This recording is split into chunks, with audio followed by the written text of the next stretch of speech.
Oh, how bad the algae and red tide situation was earlier this year. We've seen the devastating impacts on local businesses, even marine life. And although the newly released red tide report shows conditions have improved, we're not completely in the clear. 4 in Your Corner's Frank Cipolla is live here in studio after researching some solutions to our toxic water problems. Frank? And Jane, we have all seen the video this year of dead fish and fouled beaches. But this report, which we worked on for several weeks, is not about what has happened. It's about how to fix it.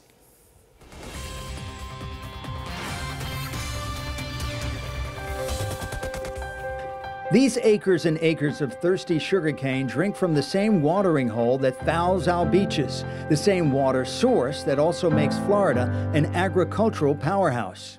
Lake Okeechobee is big. It's very big. In fact, you can fit 18 Disney Worlds inside of it. It's also the bullseye in the battle between the state's giant agriculture and tourism industries. How it's managed makes a big difference when it comes to our coastlines. There's no one quick solution. The nearly 90-year-old Herbert Hoover Dike is the plug that keeps Lake Okeechobee in place.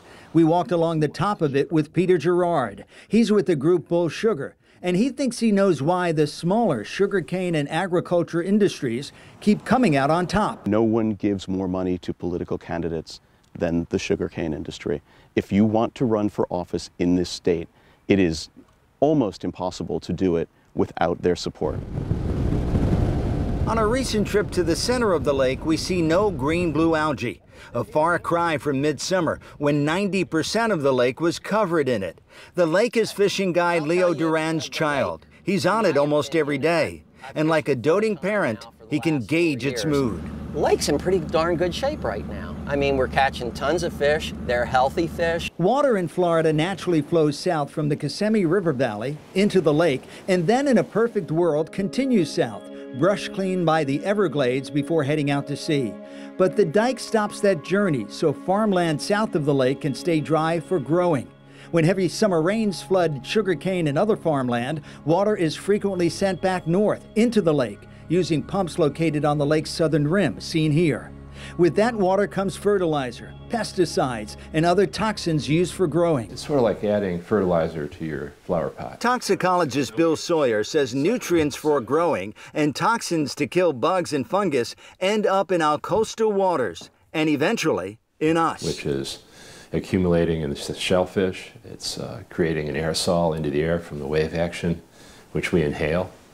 It's highly neurotoxic and can even be fatal. He's lost over $150,000 in the last 4 days. On Sanibel Island, the co-founder of Captains for Clean Water says the mess has cost the Gulf and Atlantic recreational fishing industry hundreds of thousands of dollars. We could have bad water this year and lose visitors, and our water could be nice for the next 5 years, but we still aren't getting them back because they had that one bad experience. So what solutions do we have to work with? Sadly, not one solution can satisfy all competing interests.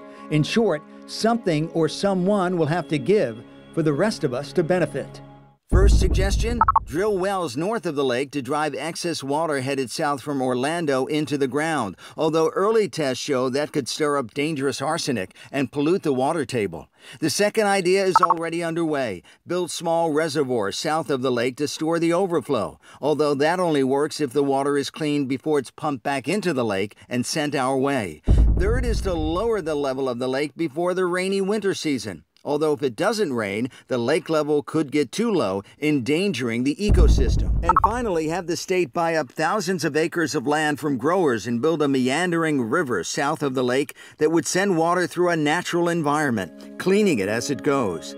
That suggestion was first made 30 years ago and was all but a done deal in 2008.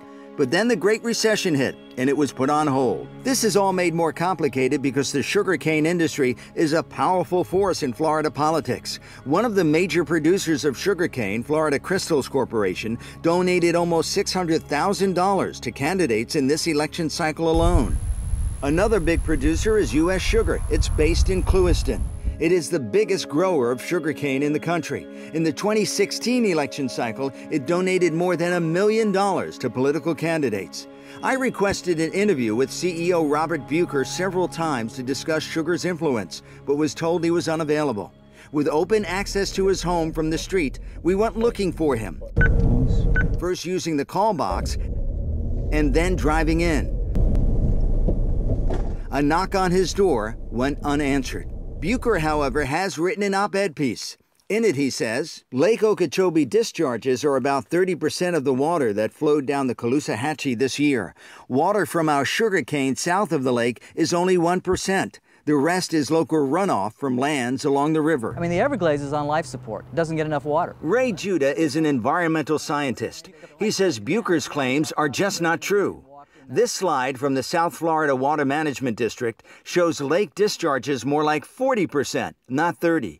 And nutrient-rich, toxic-laden water, back pumped from farmland and used to grow sugarcane, easily tops Bucher's claim of 1%. So what or who wins? Well, that's where the money comes back in. Nowadays, the political conversation is all too often driven by money.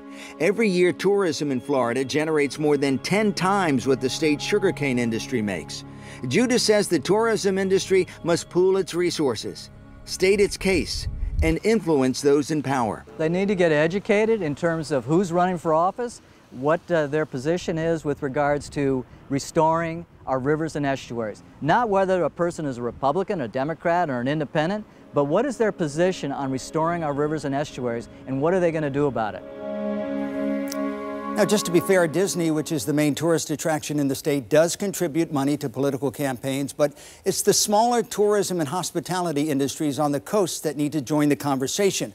Also, to underscore how much of a problem this is, Collier County just this week reported the number of October visitors dropped for the first time ever. It blames that, in part, on our continuing red tide problems. Jane?